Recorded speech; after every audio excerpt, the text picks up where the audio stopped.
ओम शांति। आज का रात्रि क्लास है 26/5/68।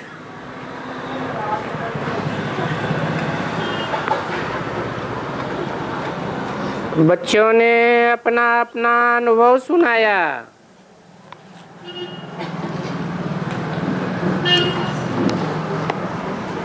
कोई को अनुभव होता है ना,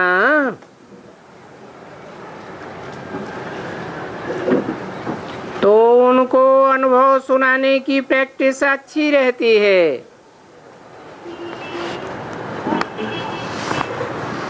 पढ़े लिखे भी होते हैं और यहाँ तो है सभी का नया अनुभव।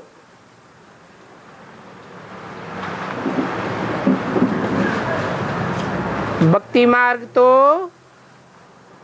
आधा कल्प से चला चला आया है।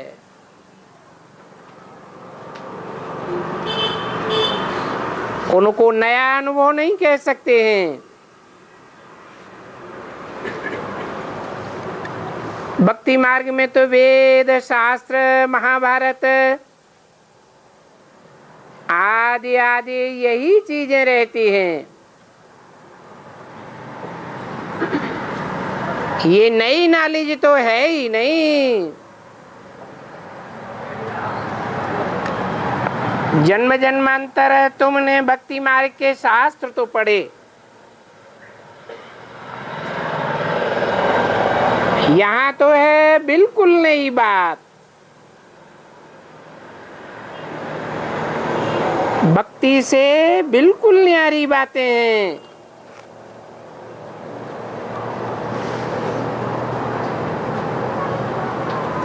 अभी बच्चों को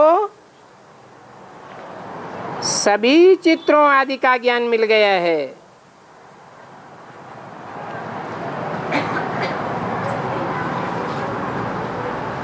ये चित्र तो भक्ति मार्ग के आदि से ही बनते चले आए हैं। शास्त्र तो बाद में बने हैं।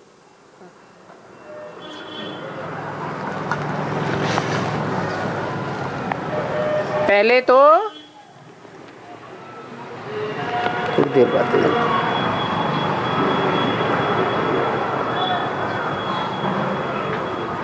चित्र ही बने थे।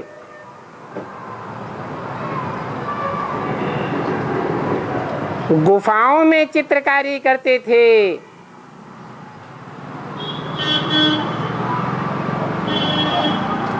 चित्रों के आधार पर बाद में शास्त्र बनाए गए।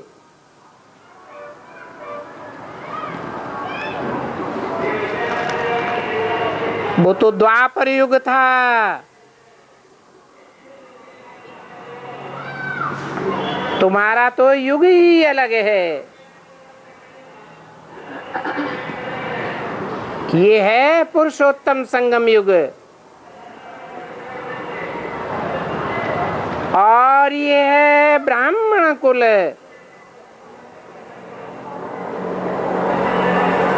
आगे तो इस ब्राह्मण कुल का पता भी नहीं था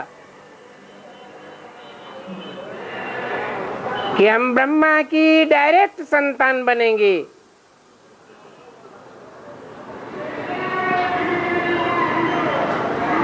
वो कुख वंशावली ब्राह्मण भी नहीं जानते हैं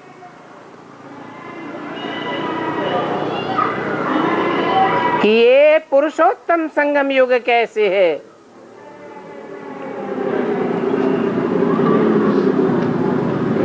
उनको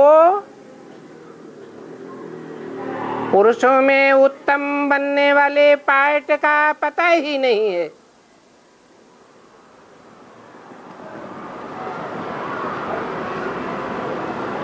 तुम बच्चों को तो अच्छी नंबरवार जानकारी है।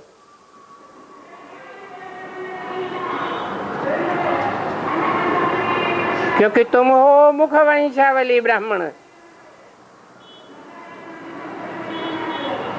ब्रह्मा के मुख से निकली हुई बातों पर विश्वास करते हो, और वो है कुख वंशावली ब्राह्मण।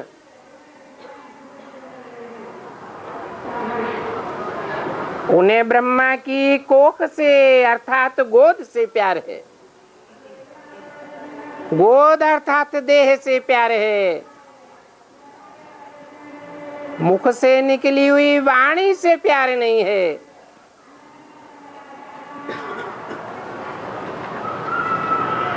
तो देखो शास्त्रों में कुखवंशावली और मुखवंशावली का भी वर्णन है।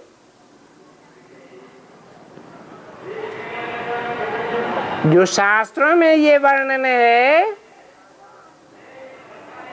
वो कहाँ की यादगार है? जरूर कहेंगे इस संगम युग की बातें ही शास्त्रों में हैं, परंतु पुरुषोत्तम संगम युग का ज्ञान न होने के कारण वो इन राइट बातों को सुना ही नहीं सकेंगी। वो सब सुनाने वाले हैं अनराइटियस।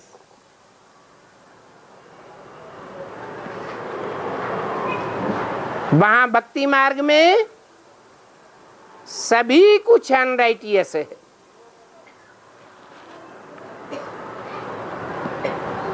राइटियस राज्य, राइटियस धर्म, वो तो यहाँ स्थापन होता है।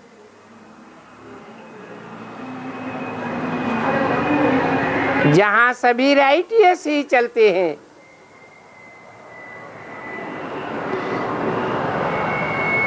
अभी राइटियस राज्य और राइटियस धर्म की स्थापना हो रही है ना।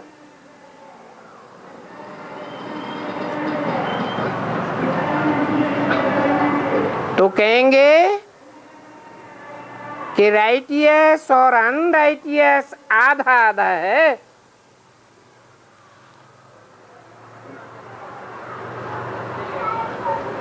राइटियस धर्म और राइटियस राज्य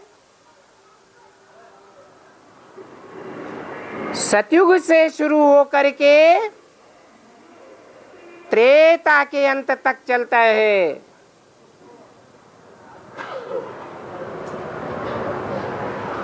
फिर राइटियस से अनराइटियस बन पड़ते हैं।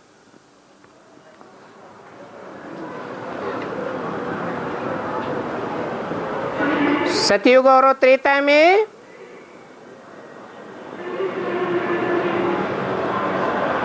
राइटियस राजा होते हैं,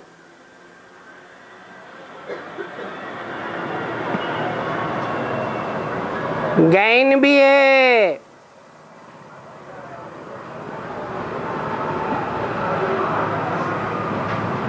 सत्यनारायण की कथा भी प्रसिद्ध है।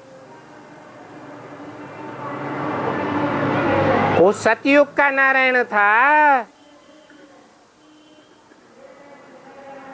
राम राज्य का भी कितना वर्णन है।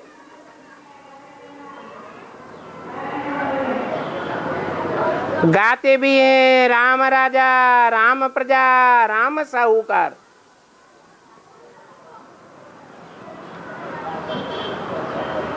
ये नगरी बसे दाता धर्म का उपकार। तो तुम बच्चे अभी राइटियस धर्म और राइटियस राज्य, अनराइटियस धर्म और अनराइटियस राज्य दोनों को जान गए हो।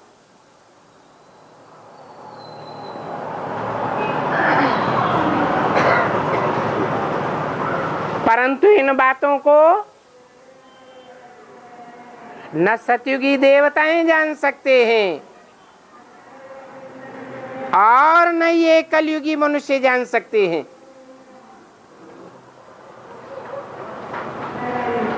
इन बातों का कंट्रास्ट सिर्फ पुरुषोत्तम संगम युगी ब्राह्मण ही कर सकते हैं।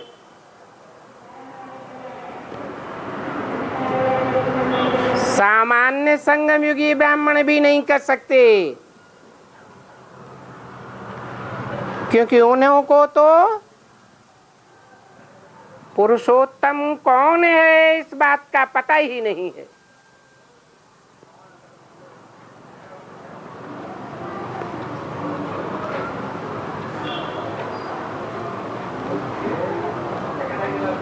ये तो पढ़ाई है, परंतु आदत पड़ी हुई है तो मुरली मुरली कहते रहते हैं।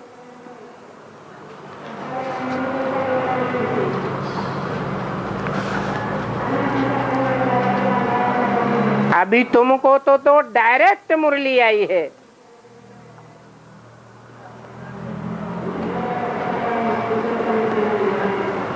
उन्होंने तो मुरली पढ़ी है। बुक्कुख वंशावली ब्राह्मण डायरेक्ट मुरली नहीं सुन सकते।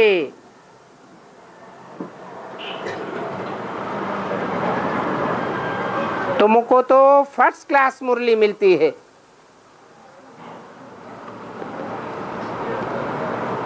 उनको तो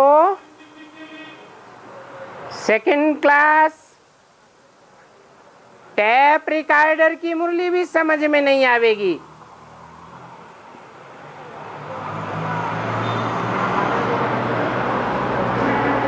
क्योंकि वृद्ध ब्रह्मा के तन से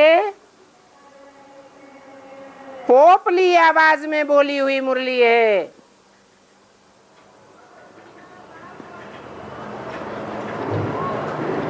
वो सिर्फ मुरली पढ़ते हैं,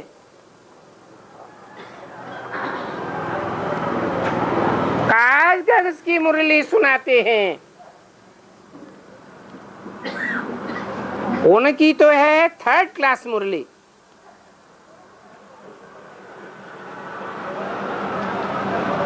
और मुरली नाम भी उन्होंने कृष्ण का उठा लिया है। ये भी नहीं जानते हैं कि वो मुरली काठ की मुरली क्यों है।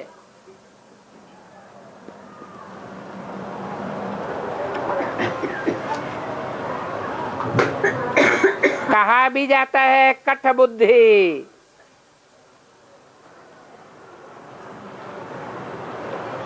जड़त्वमय बुद्धि।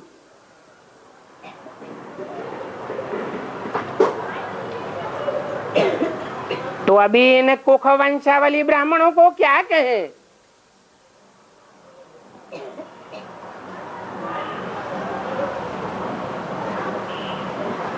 कठ बुद्धि है ना। कहेंगे फलाने दिन की फलाने तारीख की वाणी आई है।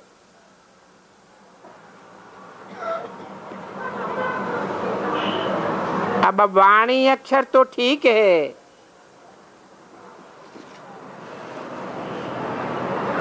ये जो मुरली मुरली कहते रहते हैं, ये मुरली अक्षर निकल जाना चाहिए उनके मुख से। मुरली तो सिर्फ उसे कहा जाता है जो डायरेक्ट मुख से बजाई जाती है।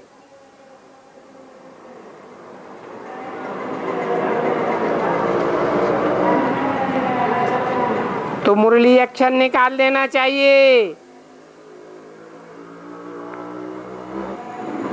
परंतु उनको बतावे कौन?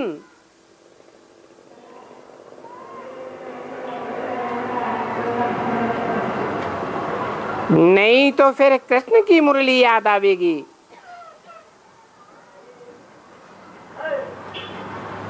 अब तुम तो जानते हो कि ये वाणी तो इस मुख रूपी पोलार से निकलती है।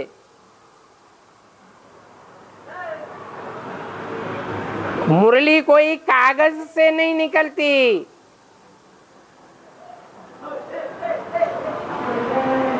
असली मुरली टैप रिकॉर्डर या टीवी से भी नहीं निकलती।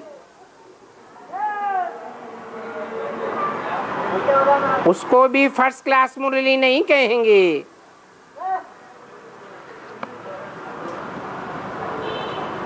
इसलिए दुनिया में आज भी आकाशवाणी कहते हैं।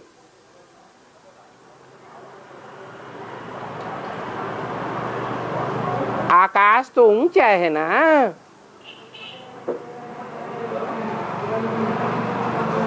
ये आकाश तत्व है।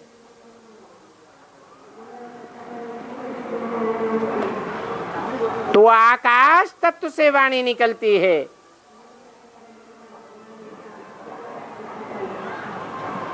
इस मुख रूपी पोलार का कनेक्शन आकाश से है।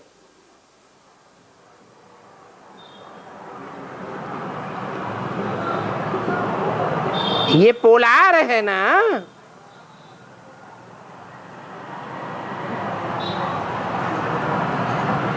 ये मुरली शब्द मीठा है।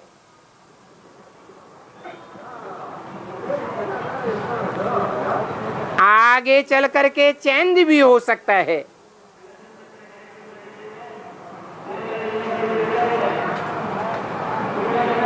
अभी तो बच्चे समझते हैं, जो कुछ सुनते समझते हैं वो ड्रामा है।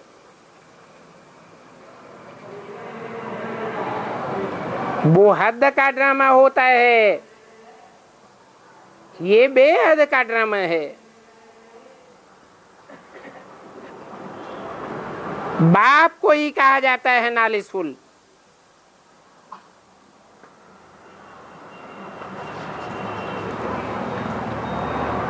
माँ को कोई नॉलेजफुल नहीं कहा जा सकता।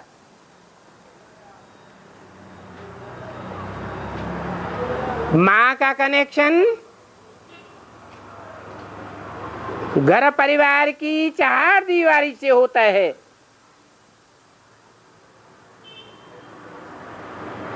बाप तो सारी दुनिया में घूमता फिरता है।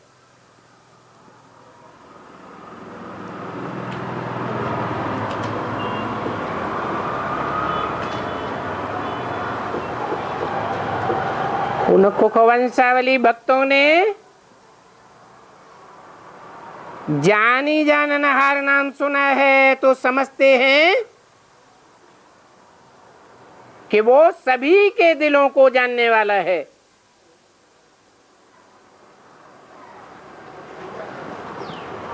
अच्छा, वो सभी के दिलों को जानने वाला है, उससे क्या फायदा होगा?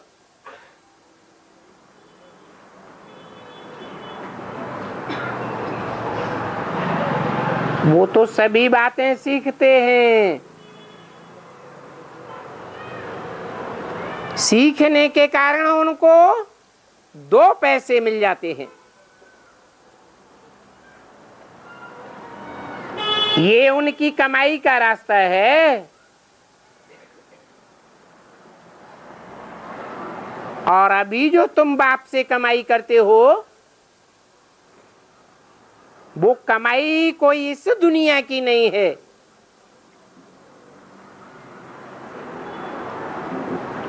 ये राजयोग तुम्हारा भविष्य के लिए है।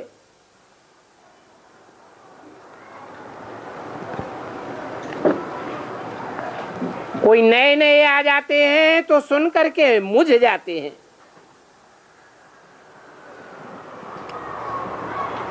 ये कैसे हो सकता है?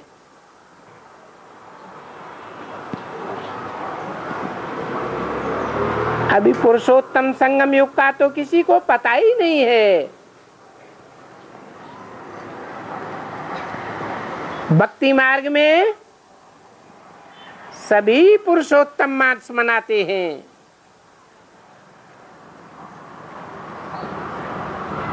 परंतु अर्थ रहित मनाते हैं।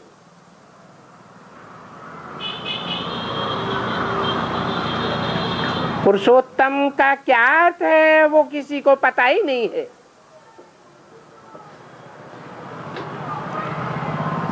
अभी तुमको तो यथार्थ समझाया जाता है। तो यथार्थ और अयथार्थ का तुमको अभी पता पड़ा है। जबकि तुमको बाप द्वारा यथार्थ बातें बताई जाती हैं।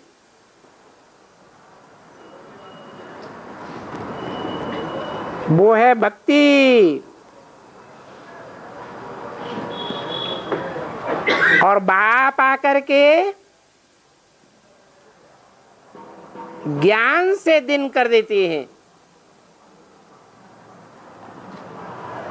भक्ति से तो रात हो जाती है।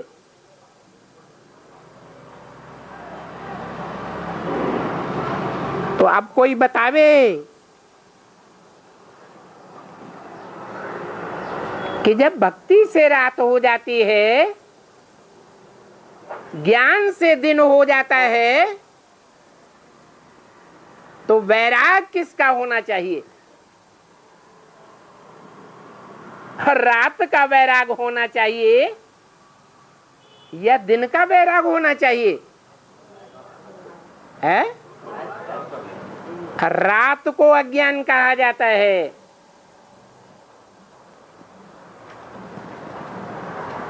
तो रात का ही वैराग होना चाहिए ना।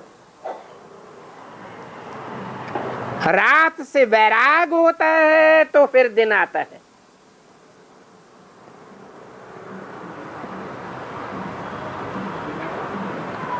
इसलिए भक्ति मार्ग में कहते भी हैं, बिनु वैराग विवेक न होई, और राम कृपा बिनु सुलभ न सोई।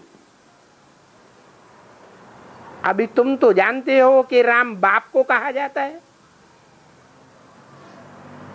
राम बाप ही आकर के ज्ञान दिन करते हैं। भक्ति की रात से तुमको वैराग आ जाता है।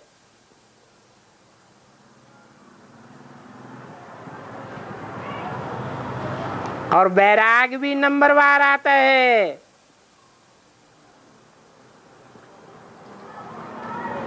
स्कूल में बच्चे पढ़ते हैं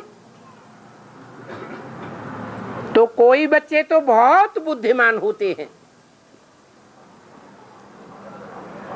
फौरन धारणा कर लेते हैं। कोई तो ऐसे बुद्धू होते हैं कि उन कठ बुद्धियों को धारणा होती ही नहीं।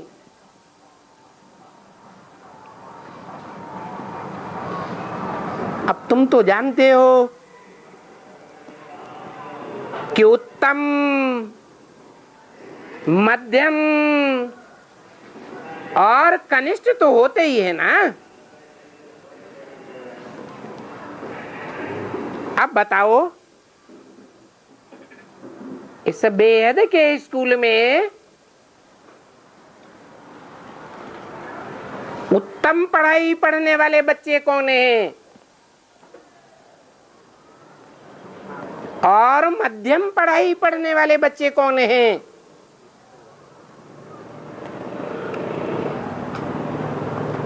और कनिष्ठ कौन है? कौन बतावेगा? है? है?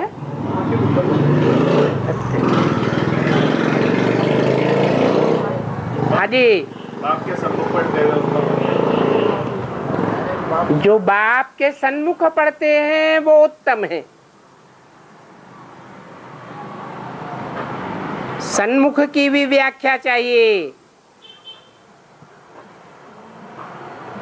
देखने में तो सन्मुख बैठते हैं,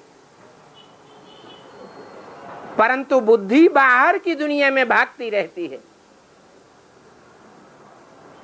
या तो सामने बैठ करके भी सोते रहते हैं, उबासी मारते रहते हैं। तो उनको सन्मुख कहेंगे या विमुख कहेंगे?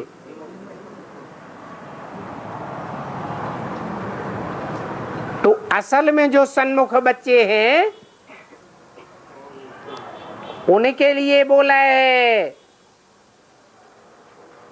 कि जो मेरे सन्मुख आकर के दो शब्द भी सुनते हैं, धारण करते हैं, तो वो स्वर्ग में क्यों नहीं आवेंगे? और कौन से स्वर्ग की बात है?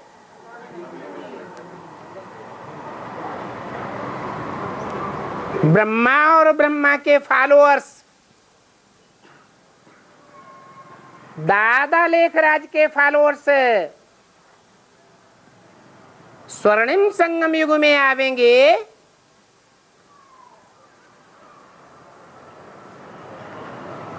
या सिर्फ स्वर्ग में आवेंगे?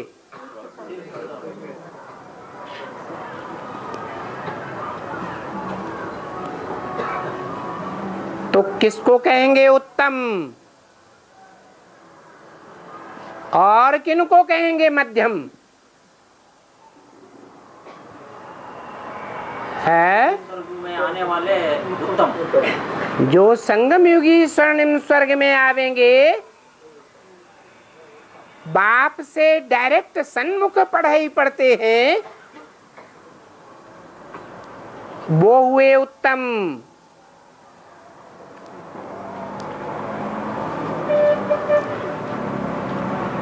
बाकी स्वर्ग में तो जाते हैं,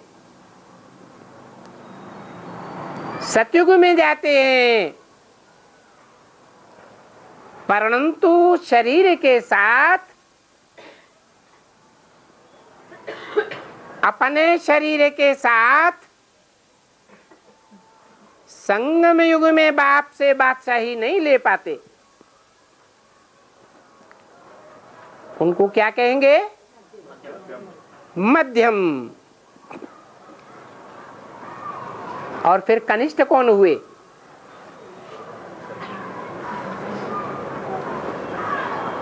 है सतयुग में दूसरे जन्म के बाद में आने वाला, जो सतयुग के आदि अर्थात स्वर्णिम संगम में भी नहीं आते।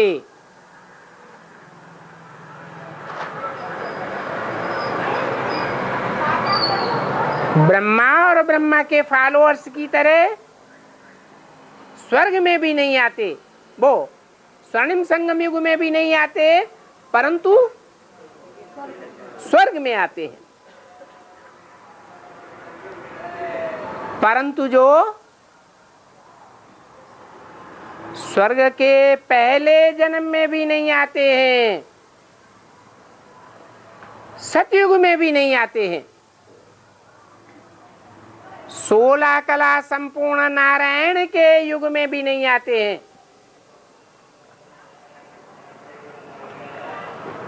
कम कला के नारायणों में आते हैं। उनको क्या कहेंगे? कैसी पढ़ाई पढ़ने वाले हैं? कनिष्ठ पढ़ाई पढ़ने वाले हैं। तो किसको बहुत थोड़ा समझ में आता है, किसको तो कुछ भी नहीं आता है। हाँ, आवाज मीठा लगता है, बातें बड़ी मीठी मीठी लगती हैं, तो बातों के मिठास में फंसे रह जाते हैं।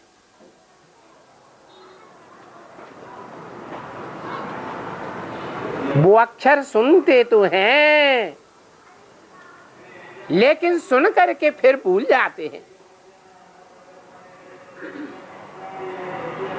ऐसा भूल जाते हैं जो रिपीट भी नहीं कर सकते।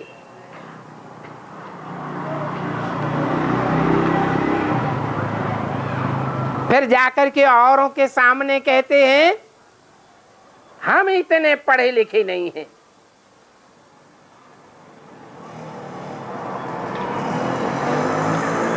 हमने इतना गहराई से नहीं उठाया है।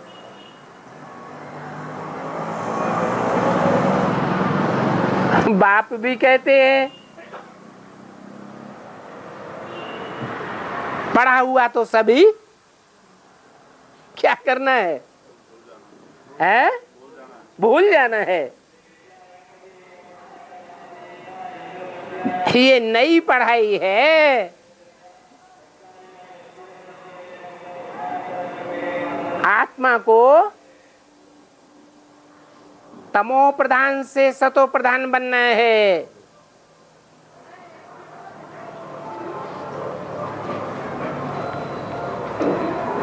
अपनी आत्मा को भी सतो प्रधान बनना है। और इस पढ़ाई से संसर्ग संपर्क में संबंध में आने वाले औरों को भी सतो प्रधान बनाना है।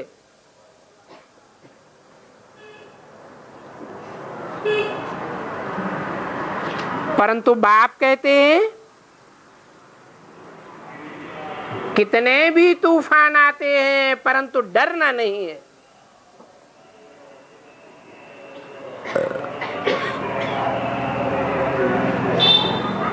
कोई बच्चे कहते हैं बाबा स्वप्न बहुत आते हैं।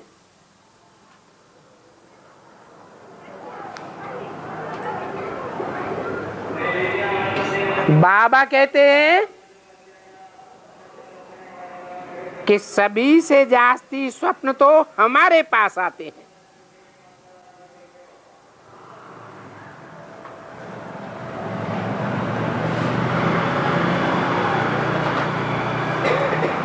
फर्स्ट तो मैं हूं ना। माया का अपोजिशन करने वाला।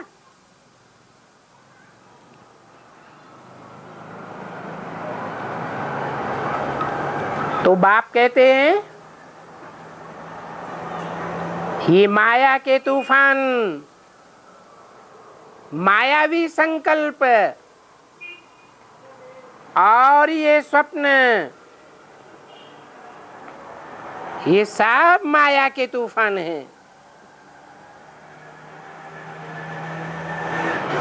और स्वप्न तो अज्ञान काल में भी बहुत आते हैं।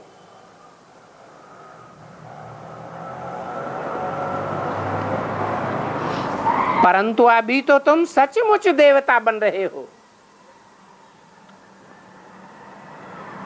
जानते हो कि हम पहले भी स्वर्गवासी देवता थे। ये भारत ही स्वर्ग था।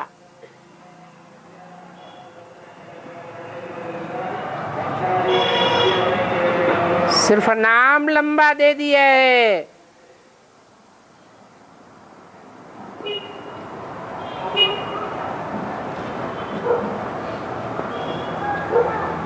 सिर्फ 5000 वर्ष की बात।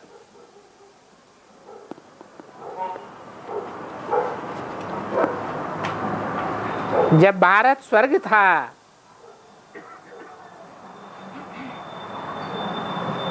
उस भारत की अपरम अपार महिमा है। काहे में है? भक्ति मार्ग में भी अपरम अपार महिमा है और भक्ति मार्ग में शास्त्रों के आधार पर अपरम अपार महिमा है।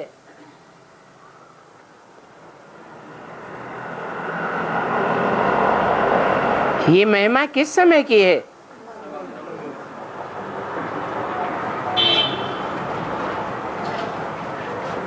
कनिष्ठ पढ़ाई पढ़ने वाले ब्राह्मणों की है, मध्यम पढ़ाई पढ़ने वाले ब्राह्मणों की है, या उत्तम ब्राह्मणों की ये महिमा है? तुम सुना सकते हो कि ये भारत 5000 वर्ष पहले स्वर्ग था।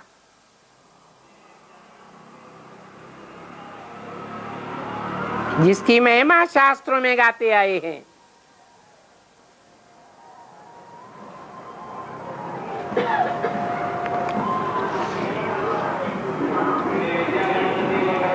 इसे अंग्रेजी में हेवन कहते हैं।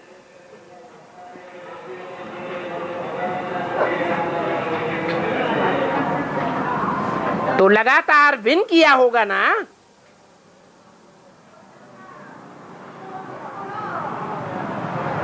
या हार खाई होगी। शास्त्रों में भी लिखा है कि सारे संसार के बीच एक नारायण ही ऐसा पाटधारी है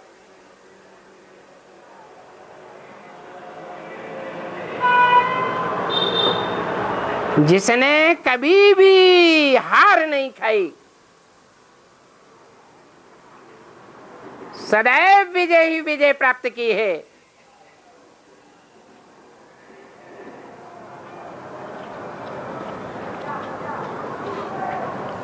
तो नाम क्या रख दिया है? हैं? नहीं, विजय ही विजय है तो नाम रख दिया है हेवन। वो भी तुम समझते हो कि भारत में गॉड गॉडेस का राज्य था।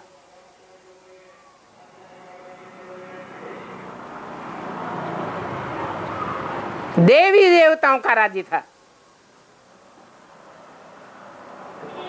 और देवी देवता किन्हें कहा जाता है?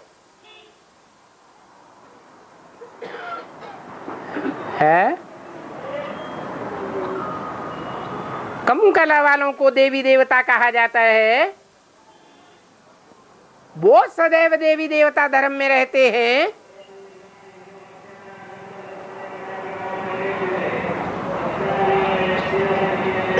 या जिन्होंने सदैव जीत पाई है उनको देवी देवता कहा जाता है।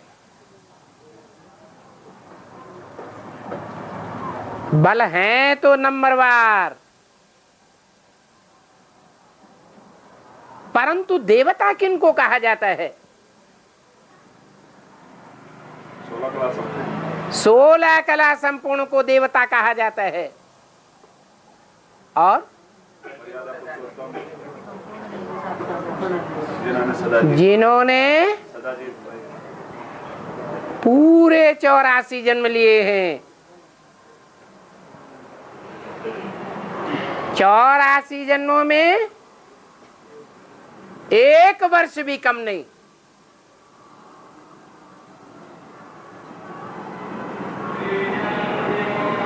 तो कब की बात है? जरूर पुरुषोत्तम संगम युग की बात है, जो आज से 5000 वर्ष पहले हुआ।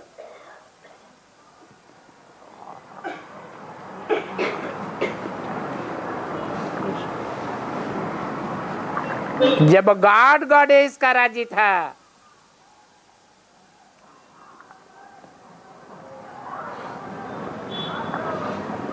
भारत के लिए तो सभी की इज्जत है।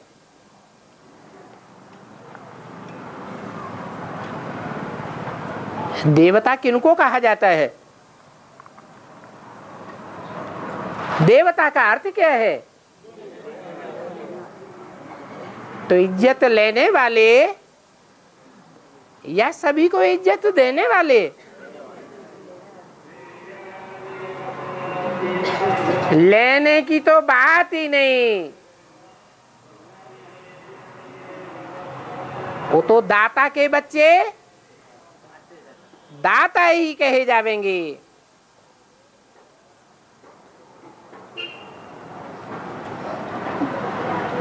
तो जानते हैं कि हेवन था, अभी वो भारत गरीब बनते हैं तो सभी उनको मदद देते हैं।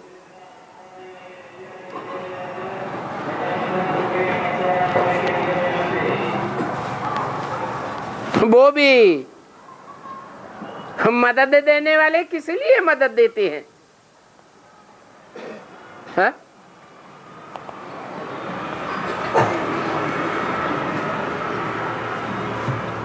किस लिए मदद देते हैं? है भारत पर उपकार करने के लिए मदद देते हैं या अपनी ही कमाई करने के लिए मदद देते हैं? ये बेहद की बातें हैं। हद में जिनकी बुद्धि रहती है वो नहीं समझ सकते। तुम बच्चे तो अच्छी रीति जानते हो।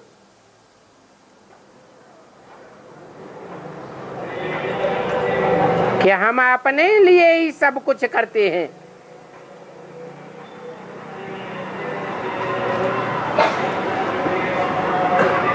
फिर से स्थापना कर रहे हो। वो ही स्वर्ग की स्थापना हो रही है।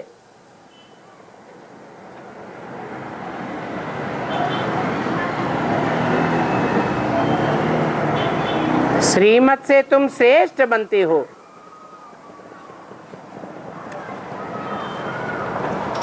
और श्रीमत पर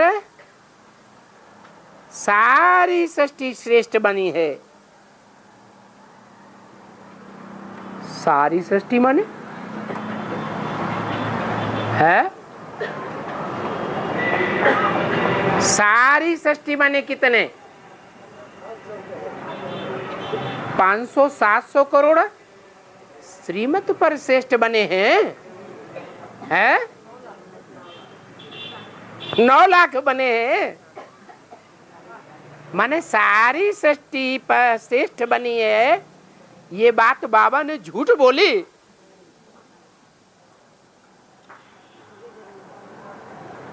सारी सृष्टि कैसे श्रेष्ठ बनी है? सभी धर्मों के जो बीज हैं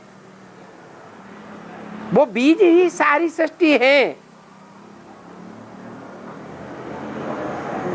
आधार मूर्त नहीं है सारी सृष्टि में।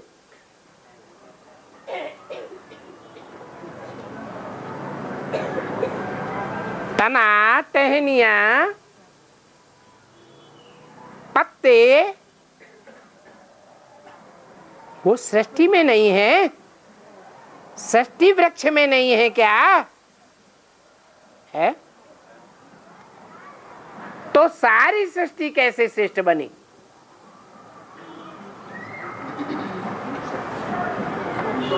है?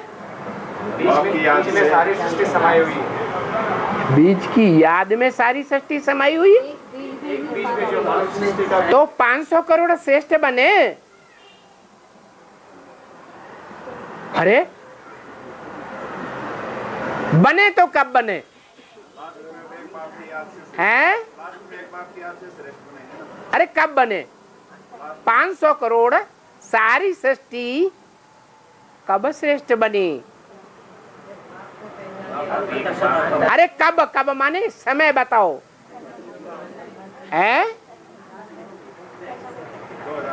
पुरुषोत्तम संगम युग पर श्रेष्ठ बनी सारी सृष्टि। सारी सृष्टि 5000 वर्ष के ड्यूरेशन को कहा जाएगा या सिर्फ संगम युग को कहा जाएगा? सारी सृष्टि के मनुष्य मात्र 500 करोड़ मनुष्य मात्र श्रेष्ठ कब बने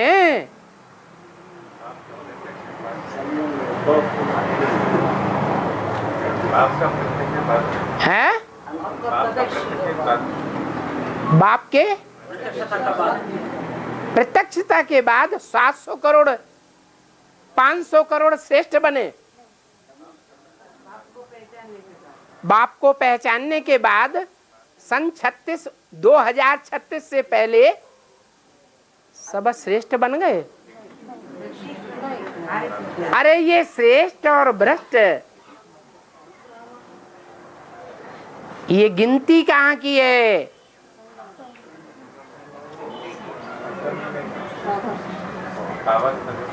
2036 से पहले, महाविनाश होने से पहले श्रेष्ठ या भ्रष्ट काउंट किए जाएंगे या आत्मिक स्थिति में स्थित हो जाएंगे? है क्या होगा?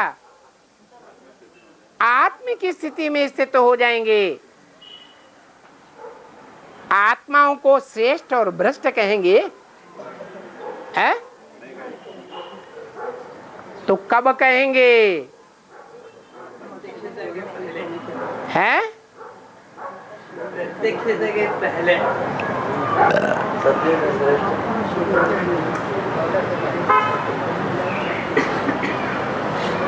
हर आत्मा की प्रत्यक्षता हर आत्मा को अपने श्रेष्ठ जन्मों और भ्रष्ट जन्मों का साक्षात्कार अभी संगम युग पर होना है। तो हर आत्मा को पता चलता है कि हम इस सृष्टि रूपी रंगमंच पर आकर के कब श्रेष्ठ पार्ट बजाते हैं और कब भ्रष्ट पार्ट बजाते हैं। आत्मा परमधाम से आती है तो कैसा पार्ट बजाती है? श्रेष्ठ पार्ट बजाती है।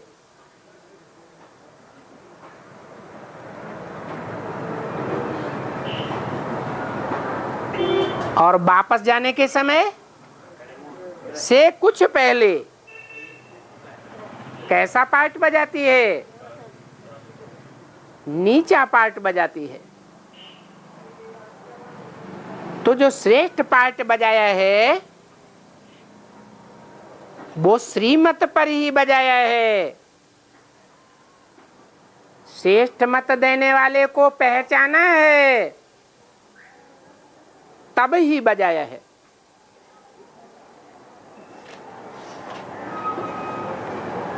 नहीं तो वो श्रेष्ठ पार्ट भी नहीं बजा सकते। मान लो क्राइस्ट की आत्मा है, 2000 वर्ष पहले क्राइस्ट आया,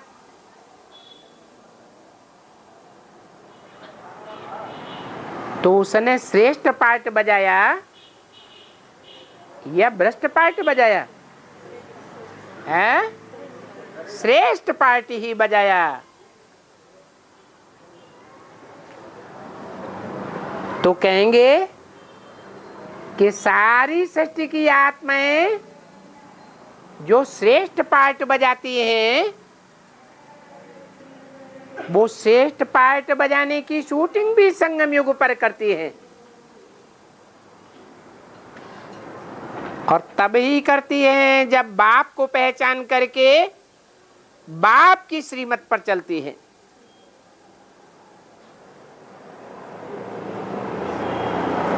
तुम भी बाप को पहचान करके बाप की श्रीमत पर चलते हो तब ही श्रेष्ठ बनते हो। जब तक मनमत पर चलते हो या मनुष्यों की मत पर चलते हो तब तक क्या बनते रहते हैं? भ्रष्ट बनते रहते हो। बाप की श्रीमत पर ही तुम श्रेष्ठ बनते हो। इसलिए स्वर्ग को श्रेष्ठ कहा जाता है। किस लिए?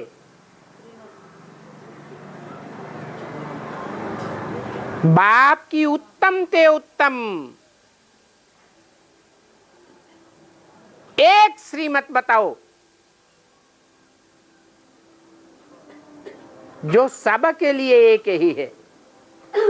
वो क्या है?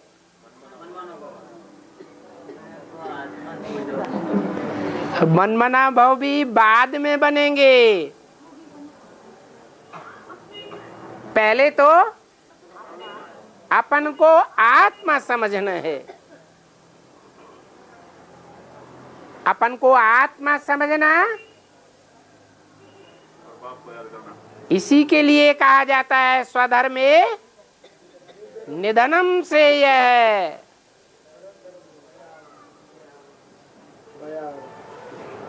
परधर्मो भयावह, पराई मत या मन मत, देवहन वाली मत,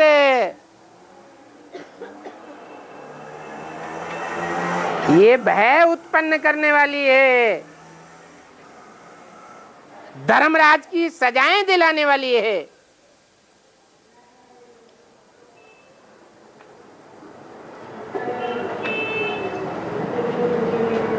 इसलिए स्वर्ग को श्रेष्ठ कहा जाता है। स्व माने आत्मा, ग माने गया, अर्थात अंतमते सो गते, किस स्थिति में गया है? आत्म की स्थिति में गया। और अंतमते कब होती है?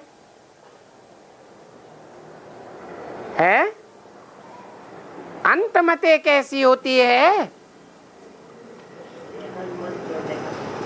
सारा पुरुषार्थी जीवन में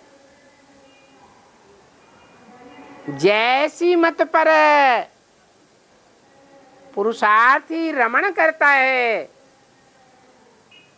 अंत में वैसी ही मत हो जाती है।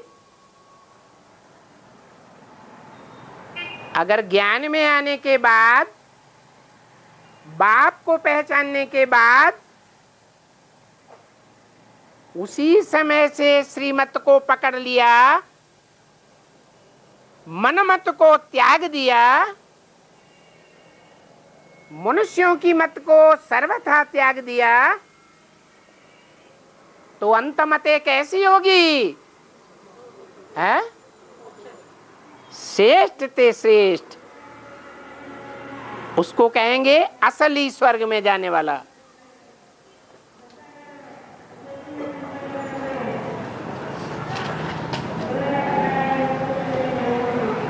इनकी ये निशानी है। किनकी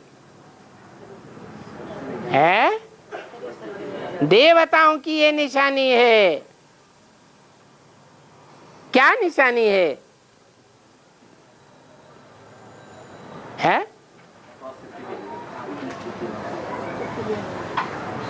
निशानी है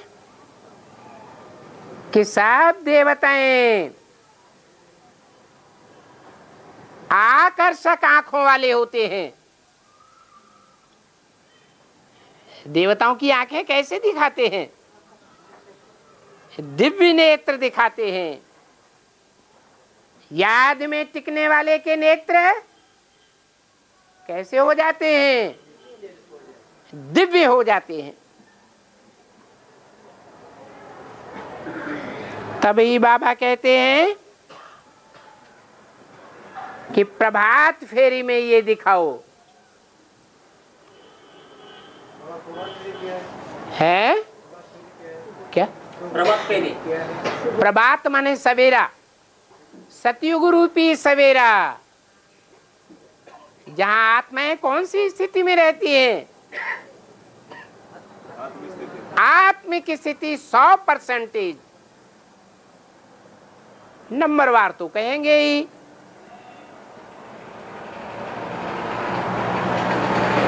उस समय 16 करा संपूर्ण आत्मिक स्टेज होती है। आत्मा में ज्योति पूरी ही जगी हुई होती है। और त्रेता के अंत में 2 कला कम, 8 कला कम हो जाती है। तो प्रभात फेरी में वो स्वर्ग की स्टेज दिखाओ, तब विश्व में शांति थी। उस समय सारे विश्व में एक राज्य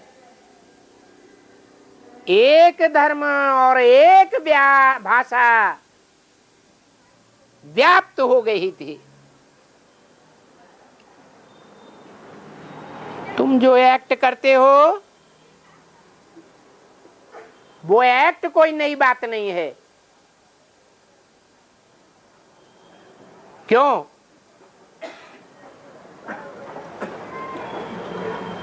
है क्योंकि हर 5-4 वर्ष के बाद, हर कल्प के बाद अनगिनत बार हमने ये एक्ट बजाई है। अच्छा, बच्चों को गुड नाइट, रूहानी बच्चों को रूहानी बाप का नमस्ते।